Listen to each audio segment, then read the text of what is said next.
Hello, welcome to this roundtable discussion about the new MA in Expanded Dance Practice here at London Contemporary Dance School. My name is Martin Hargreaves and I'm the Director of Research and Postgraduate Programmes. I'm Hilary Stainsby and I'm the course leader. I'm Tom Hastings, I'm a lecturer in dance. And the purpose of this is for us just to have a conversation about why we've developed this new course. There is the option for you to ask some questions towards the end of this discussion, and if you'd like to do that, I believe you have to put your name in the discussion, in the chat box underneath the film, the Vimeo box. I don't know what I'm doing. Just put your name in the box, and I think you can ask a question. And our helpers behind the camera will send those questions over to us. We've come up with some questions that we think might help you engage with why we've come up with this program and what the content of this program is. And so we'll just start by having that conversation. Should we go? Yeah. So the first question is the big one: why have we developed this course? And I'll take this, but my colleagues will feed in. And we've come to the end of our relationship with the University of Kent, who for a long time they've been validating our degrees. And we're starting a new relationship with the University of the Arts London, and they will be validating this course. And so it was a really exciting opportunity for us to rethink the purpose of postgraduate study at the moment, what a postgraduate course might look like for dance artists. And it was just a moment to take stock of the successes of our long history of delivering postgraduate courses here, but also face the future. And of course, we've done this through the pandemic, which has changed everything. It's changed the way in which we think about working, the way in which we think about studying. So it's been a real opportunity for us to rethink the position of an MA in dance. So I guess that's one of the main reasons why we developed it. I think we were also talking earlier about the fact that we feel like it's taken the best of some of the things that we do already and put it all in one place, and we've tried to streamline some of the processes. So we're quite excited about it. Yeah, and we're going to talk a little bit more about what it means to join UAL and how that fundamentally changes how dance is going to be taught here on the EDP. Yeah, because we're imagining a shift over more towards an art school model of master's study. And that art school model really is about centering the student as the autonomous artist, but surrounded by a community of learners.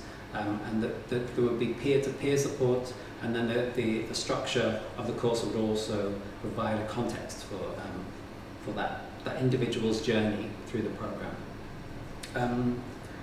The next question that we had is about the aims of the course. Hilary, you going to start with that? Yeah, it feels like we've started to talk about it a little bit already. So we've got 4 main aims of this program, and I'm going to sort of speak to them a bit rather than read them to you. The first one Martin was just touching on is that we feel like it's really important that we develop a community of practitioners. So there'll be a small cohort, hopefully between 12 to 14 people on this course. And as a cohort, you really work together to sort of interrogate your own practice and each other's along the way, and that sense of belonging to that community is going to be, we should hopefully try and facilitate that really well for you, and should be really important, and it would be great if we have a sense that network continuing beyond the course as well. The second one we also mentioned already, which is a sense of really catering for the individual and trying to really allow people to celebrate their individuality, to bring their own personal histories, personal narratives into their practice, to recognise and locate themselves in their own practice, so that we're not trying to have a sense of an expectation of what we think you're all going to do, that everybody should be able to really go on their own journeys, carve their own journeys through the programme.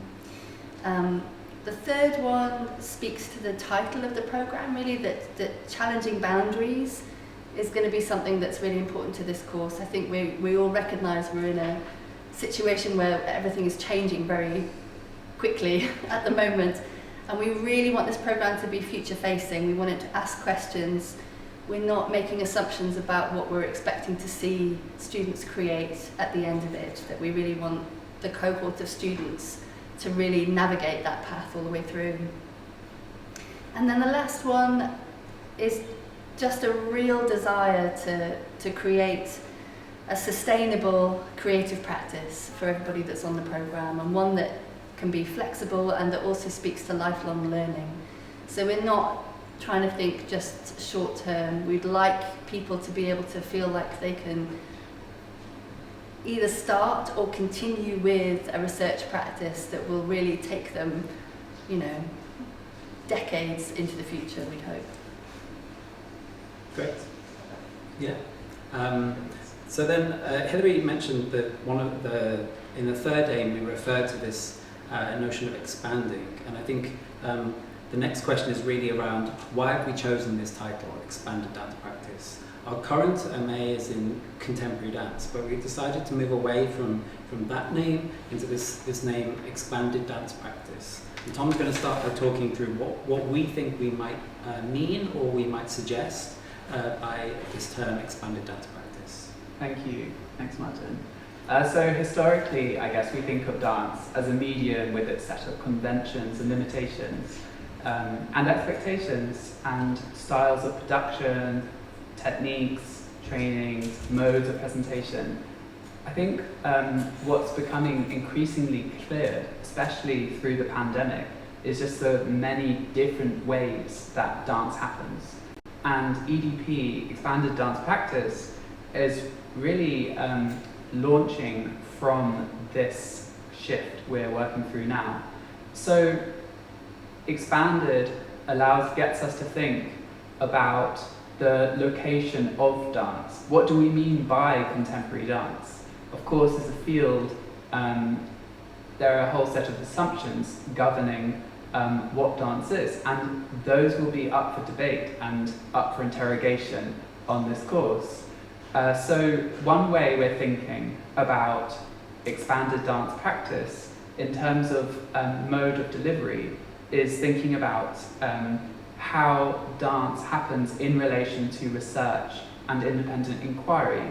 So traditionally on the MA programme, you would receive a series of lectures which work through concepts and keywords which you then use to frame your practice. What we want to do now, in response to the kind of hybridity opened up by the term expanded, is introduce more of a bridge between research and practice. So now we'll be discussing concepts and keywords in the studio, effectively challenging hierarchies of knowledge production, of say embodied versus academic research, movement research. So we'll be thinking through some of these hierarchies and creating a kind of structure and environment in which you're able to develop your practice in relation to the open question of what is contemporary dance. And I think this raises something which we've spoken about, which is the relevancy of practice today. Yeah, great. Yeah, and I think we're aware that this panel is very white. There's three of us, but we have very specific interests and research practices and backgrounds, but the programme itself will be delivered by a really diverse range of artists who will come in and make interventions, make contributions. So we're really interested in also decentering whiteness, in thinking around decolonizing this notion of contemporary dance. So some of the expansion that Tom has gestured towards is also around thinking around different genealogies and histories of dance. So it's not about coming here to learn a very specific history of contemporary dance. It's really, we're inviting people from all different practices to come and bring that practice, and then for the programme to provide a context and structure around that practice, and then we can dialogue between practitioners in that way. I think something that's worked really nicely in the programme we're running at the minute and we want to take forward is also an invitation to the students to bring forward suggestions of artists or suggestions of practices. to take on in a research focus in any way, whether that's suggesting teachers that might come in and do some teaching in class, or suggesting supervisors that might follow through with research projects, or suggesting artists that as a group we can also all take a look at in different formats. So we're not suggesting that we have all the knowledge and we're going to tell you all about it. There's a recognition that actually you as practitioners come with a load of knowledge and a load of history as well.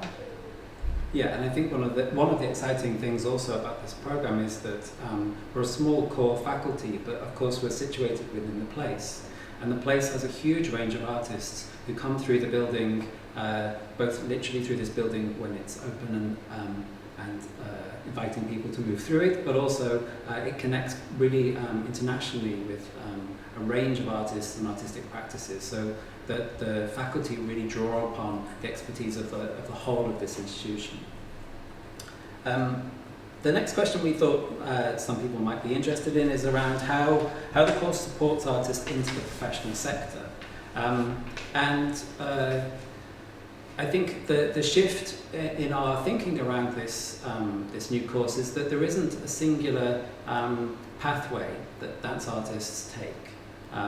This notion that you would train and then get a job in a specific dance company, let's say, and then that would be a job for life, is no longer the reality. So we're really interested in the course to work with the students, for them to try and figure out how to position their work and position their practice to create, as Hilary said before, a lifelong sustainable practice. So it's not about sort of just getting the first job after graduation, it's about how do you actually situate your practice and enable it to sustain you.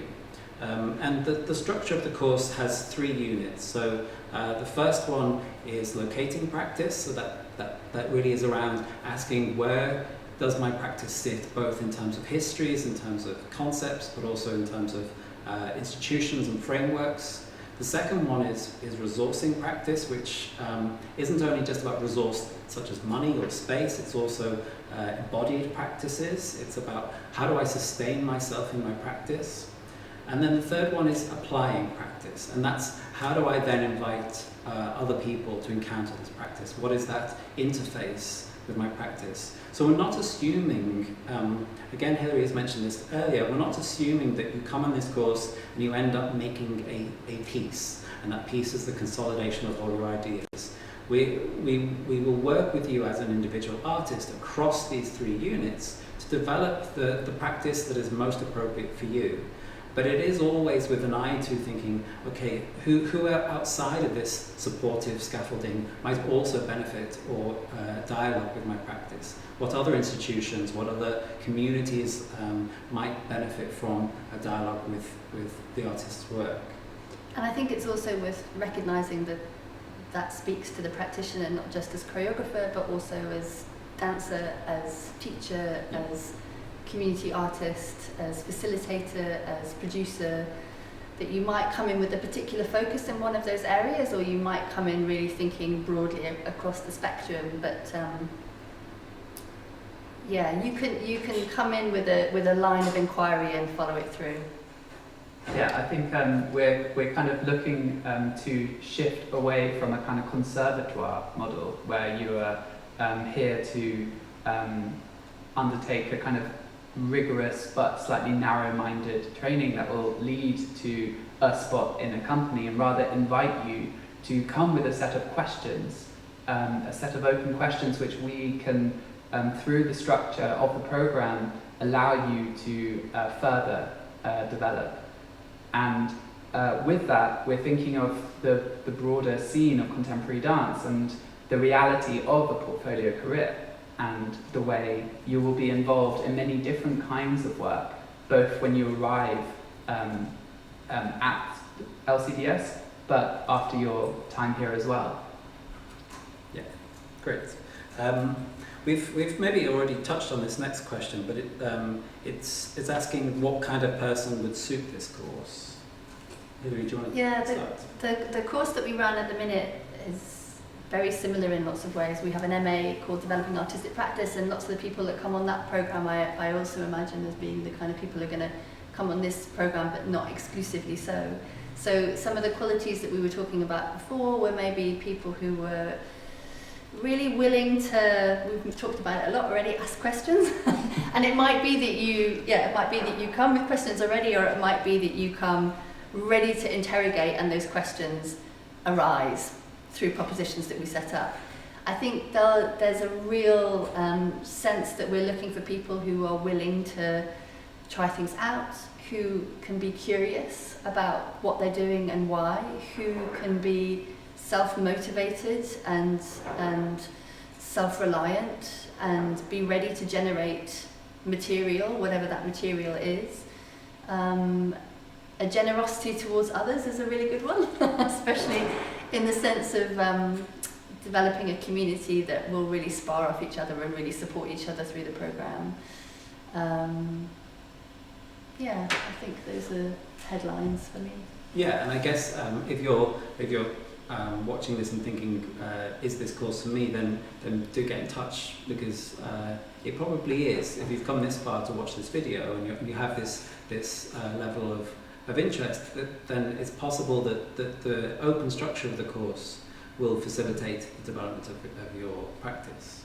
I think it's probably worth saying that we expect that there'll be some people interested in this course who have done quite a lot of dance training already, who could be mid-career artists, who feel that they're already really embedded within the dance community, which is great. And there will also most likely be people who are interested in this course who really feel like they're on the other side of that maybe they haven't had what they might perceive as being a conventional dance training. They come from a different discipline. It could be visual arts, it could be, I don't know, shout some more out, it could be costume design, it could be filmmaking, it could be circus skills, I don't know, it could be, we've had people come from, biochemistry and all sorts of different backgrounds, but something about a curiosity about developing a creative, sustainable practice within what might be framed as the expanded dance sector. And everyone is welcome. Because we're aware that this title, expanded dance practice, perhaps also speaks to this notion of expanded choreography, although we're not emphasising that you have to be a choreographer. But there's a I would say a fairly recent shift towards thinking around choreographic thinking as happening across many different fields. And the skills that you acquire as a dance artist are readily applicable to lots of different situations, not only a sort of narrow career with it. Well, we're not discounting careers within dance companies, but it's not only that. The thinking and the practices that you're going to explore on this program will be applicable across an expanded field of endeavour. The next question is, what do we feel is exciting about expanded dance practice? Tom, do you want to start? I think it's this thing of decentering embodied technique and opening up a space in which you are able to explore a set of questions through any number of media within a supported environment, in dialogue with your peers. And I think that this is, in a way, a kind of unique opportunity, especially for us as well. Having already been embedded in the place and working on the MA, to kind of, as Hilary said earlier, to kind of take what's really working about the current MA and create a new kind of line with that through the new programme, so that you have the best possible set of tools and structure to facilitate that journey. Yeah, and I would say also the flip side of that is we're taking all the good stuff, but we're also able to not carry the weight of that, and actually we've hopefully created a structure that allows for space that the students on that course actually help the course develop. So that it's a designed course, but when you arrive, we will be able to respond to your individual research questions and really kind of shift our own thinking. So I'm excited because I imagine that the students who come on this course will really challenge me in a good way. I'm excited about lots of things. I have to keep it short, otherwise I'll be here all evening. I think one of the things that I'm excited about is the notion that yes, people will come and that they can have a trajectory that they can follow throughout the year. So perhaps in previous iterations it's felt like we've had different modules that involve different projects that might take them in very different places. And while that has benefits, there's, you know, some of the students that have really had a great time with us are the ones that have kind of sat with a particular area that they've carried through in different projects. And that's something that we're really trying to facilitate in this programme in a much more deliberate way. And the other thing that I think is really exciting is it's not often you get to really start something from scratch. So, you know, to not, you alluded to it a bit, to not have to inherit some of the baggage that comes before, sort of trying to jigsaw fit in a schedule where all the bits that you need all sort of line up. And we're dealing with this in a frame where we're also asking lots of questions, not only about what dancing is, but also what does the working week look like, you know, post-pandemic? How do working patterns, you know, what's a purposeful model? What gives space to people? Yeah, there's lots of opportunities to just review and reframe things, which I'm really excited about. And also, you know, during the pandemic, Black Lives Matter and environmental activism have really shifted the questions and foregrounded the urgency with which we ask about the relevance of dance. And it feels like we've been able to create space for that within this new course. Space for those questions. We're not going to provide you. We're not going to assume that we can provide you with the answers, but really, I'm excited about the relevance of this course and the currency of this course. Yeah, and so part of that will be making use of London as well, and the diversity of London's museums and galleries and the very many different contexts which have opened up as well. Through the recent mobilisation of Black Lives Matter as well, we're going to engage or find ways to engage questions through a host of different spaces. And I'm really excited to see what kinds of material are opened up or brought in through the next year. Yeah. Great. The next question that we have is, what tools or frameworks does this course offer that help challenge an artist's practice? Hilary, do you want to start with that? Yeah, I think again we've touched on this a little bit in that actually the cohort will provide an excellent framework for challenging each other's artistic practice. And there's a few different feedback methodologies that we use. So you will be each other's kind of gatekeepers, if you like, at various stages of the course. And I think that will also hopefully allow you to engage in frameworks for you to take a step back from your own work or your own practice or your own research proposal, whatever it is that you happen to be working on at the minute, and actually kind of see it from different angles, see it from different narratives. So you'll be leaning on each other actually quite heavily for that, I think. And I think we've designed the assessment so that it's actually, we feel like the assessment should be super useful. It's not a moment where suddenly you come before a panel of experts who judge you. The assessment is really integrated into your learning experience. And we've really focused on self-evaluation, on peer evaluation, on reflection, the kind of tools that you will need as a lifelong artist. So it's not, we don't feel it's very useful for you to come to the end of a course and be judged by us on how good you are, because what does that equip you with? Not very much really in the end, just our subjective opinion. So really, I think one of the huge shifts for us is really centering the student also within the experience of assessment. And we should maybe say that one of the big shifts that we've made is if we've got rid of the final dissertation. So in this final unit, applying practice, you can develop a larger piece of academic writing if that's appropriate to you. But that's not a given. It's really developed between you and your supervisors on that unit. What is the best way to consolidate your research and invite other people to encounter it? And I think that will be really appealing for a lot of people as well, because often we've experienced a big gap between a really intense studio practice and then suddenly having to shift to a different mode of writing, a different kind of voice, which might not be the voice that you want to develop as an artist. So I think that's a really useful shift as well.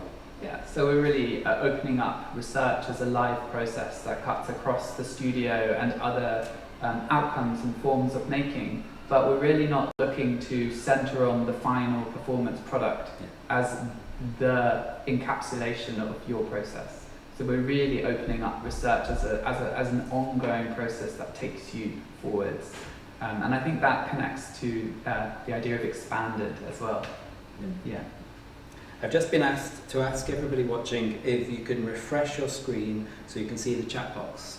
So if any of you are desperate to ask a question but don't know how, refresh your screen, and then the chat box that I alluded to earlier slightly clumsily, which is underneath the screen, should appear, and then you can type in a question. So if anybody does have a question, a burning question, for now, just do that and it will get relayed to me. Oh, I've got one. Okay. Thank you. In what way do you think the notion of expanded dance practice would be beneficial if my future took me back to traditional dance roles in a company setting? Would studying EDP, expanded dance practice, hinder me or help? That's a good one. I would very much hope it wouldn't hinder you. That wouldn't be very purposeful at all, would it? Yeah. I mean, I think there's something about really recognising that we're going to have people coming on the programme really looking for different outcomes, and also from different starting places. But there's something about having to recognise that you source from yourself all the time, whether you're in a company environment, whether you're as an independent practitioner, the volumes of which change, obviously, how self-reliant you need to be on developing your own schedule, your own self-motivation, your own levels of creativity, even within a company environment. There's also something about recognising, well, how long might you sit in any one place for? What do you see? What do you see beyond? What's going to carry you through? What's going to keep you going? I would really hope it wouldn't hold anybody back from doing anything, and then we'd really be doing something wrong. Yeah. Anything else on that one? It feels like it needs. I think it's important to say that we don't consider this to be a training MA. So it's although you will have studio practice for definitely for the first 2 units, it will be a core part of your experience of learning. It's not about filling you full of technique or improving you as a dancer. I think it is about handing that over to you and saying, this is precisely what we mean by resourcing practice. Handing over your learning experience to you and saying, well, what is it that you need for the kind of artist that you want to be? I can't imagine that we would hinder you. And I imagine it's partly because we're, Hilary was a company dancer, and so, she's speaking from experience that, you might start by somebody giving you your schedule and telling you this is when your class is, this is what you need to do, but actually, if you want to sustain that across your career, then you actually need to develop the skills to do that, and that's really what we're focusing on. Yeah. And also perhaps it's worth saying that, we've spoken about expanded dance, but this course still, involves embodiment, embodied movement, and there are many opportunities if you want to work with your body, with training in particular ways for you to pursue that as well. So we're not closing anything down. No, exactly. Yeah. There's another question, what are the core modules for theory? We're not separating out theory and practice. So the first two units, there'll be an interweaving of theory and practice. So as Tom mentioned earlier, we're trying to move away from the idea that you sit still in a lecture room for several hours, hearing somebody intone theory at you, and then you go and do dance practice, and it's your responsibility to link those two experiences. We're really looking for a live relationship between theoretical propositions and embodied knowledge. So there isn't a separate module that's about theory, and you'll see if you get interested and look at the course documentation, we haven't set a bibliography, for example, for the final unit, because you develop that yourself. you collect together the kinds of things, research materials that are appropriate for you. So we don't set that and then test you on how well you've understood the theory that we fed you. That's definitely the model we're moving away from. Yeah, exactly. And so, for instance, we might work with a keyword like, pedestrian movement, and then we will say track that through theoretical texts, but then also clips of performance, and then a studio practice as well. So the idea is that we allow for questions and keywords and material to travel through the studio and other forms of inquiry. Yeah, great. Should we maybe just talk about what a week would look like? We're working on that at the moment, but that's what we haven't done yet. We haven't done. No, I mean we're working on what the schedule would look like. So it's a 1-year course, and it starts in January and runs through to December. It's not currently offered as at part-time, so it is a commitment. In terms of on-site and online, we are expecting students to be on-site for those first 2 units, so for 2 full terms. The third unit, where it's much more independent and you're working on your individual practice with support, there is the possibility to do that online, or if you're don't want to be fully based in London for an entire year, you could possibly do that final unit elsewhere. But yeah, on a day-to-day basis, we've not got down into the minutiae of that, but we are anticipating studio practice. Yeah. So there'll be regular embodied practice, whether we call that a technique class or whether we call that something else. We're figuring that probably 3 or 4 times a week there'll be a morning class, possibly 5 times a week if it feels like that's what's required. But I think we're also really, taking another look at what feels useful. We like the idea of moving towards a self-practice in that area, and maybe that takes time. Maybe we introduce different techniques, different practitioners, different frameworks. We recognise that there'll probably be a range of people coming in who might teach set material, who might work from improvisation, who might work from a very somatic perspective, who might have a background in hip hop. I think we're recognising more and more that you, as practitioners, work from the language, the choreographed body, what it is that you've experienced. So what we're going to try not to do is just bombard you with so many different things that you don't know which direction you're facing, which also isn't helpful, but to give you a palette of different experiences that you will hopefully be able to, with help, make sense of and pick out what's useful to you and what feeds into your creative practice, your teaching practice, your performance practice. So maybe there'll be different, more intensity at one part of the week, but then there will also be breathing spaces where you might be on site, but you have more space to kind of work on and to reflect on what you're working through in the course.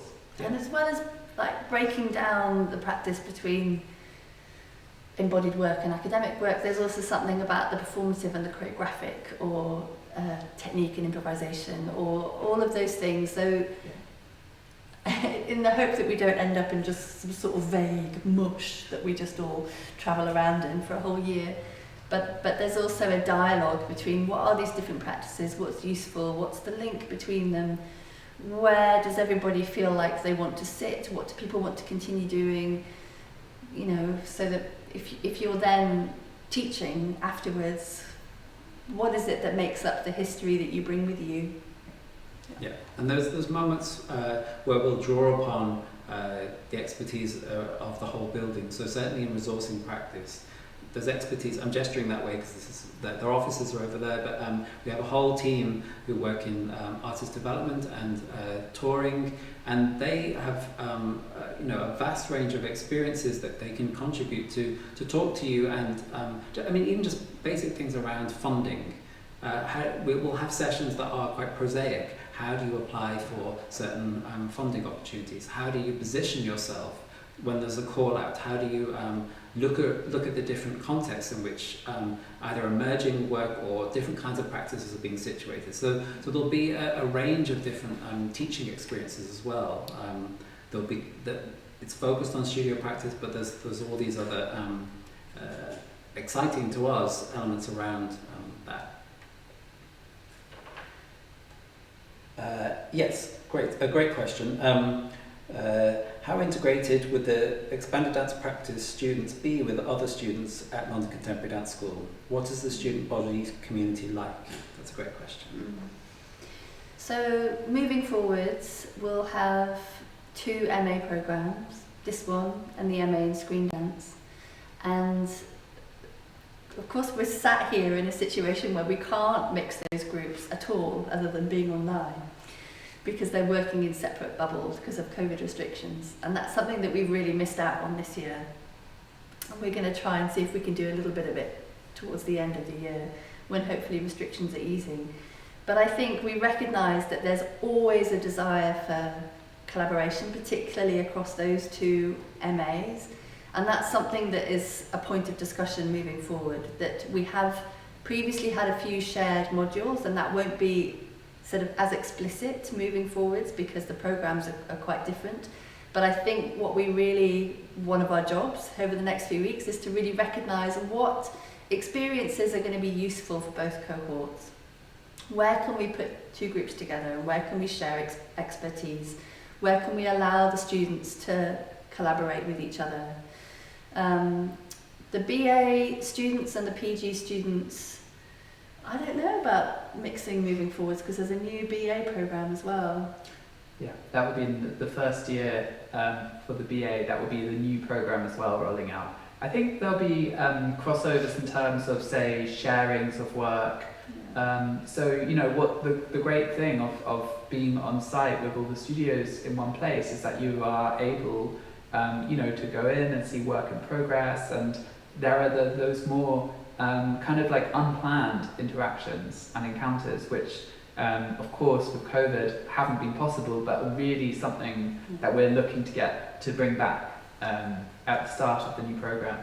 Yeah, and there's also, I mentioned before, artist development. We have a new cohort of workplace artists, and we're aiming to work with that community of artists as well. So I think the exciting thing about the place is there's, I've mentioned this before, but there's a really large community of dance artists, either studying here, being involved with us for a short period of time, or having these longer developmental relationships through artist development. So there's a lot of different opportunities to engage with different communities of practitioners.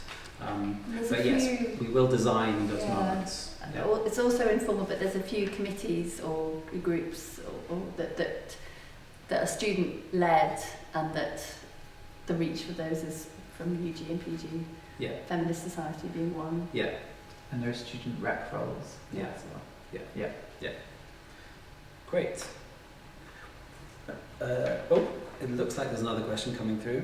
But, is there stuff that we haven't covered that either of you would like to talk about? No. I'm sure there's lots of stuff that we haven't covered. I think for me in my own teaching, it's just been a real shift towards decolonising the curricula and kind of acknowledging, you know, the whiteness of contemporary dance and seeking to kind of dismantle that through pedagogy, through teaching. And I think that's something that expanded dance practice is very much working towards, both in terms of the politics of how we teach, undoing hierarchies, the kinds of material that we engage with, displacing technique, and yes, I think creating a different kind of learning experience as well. Yeah.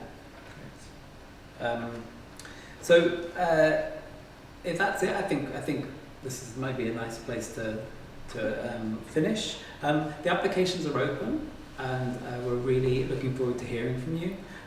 There's a form which is at lcds.ac.uk/EDP, Expanded Dance Practice. The deadline for applications is Friday, the 2nd of July. And this new course, this new exciting course that we hope we've got you all very interested in, will start on January 2022. For a while I was thinking 2021, but that's because time has... We've all missed a year. Yeah, it's all become quite a strange concept. So yeah, that's it. Thank you for tuning in. If you've had questions that you've not been able to ask during this roundtable, then please do email us. We'll be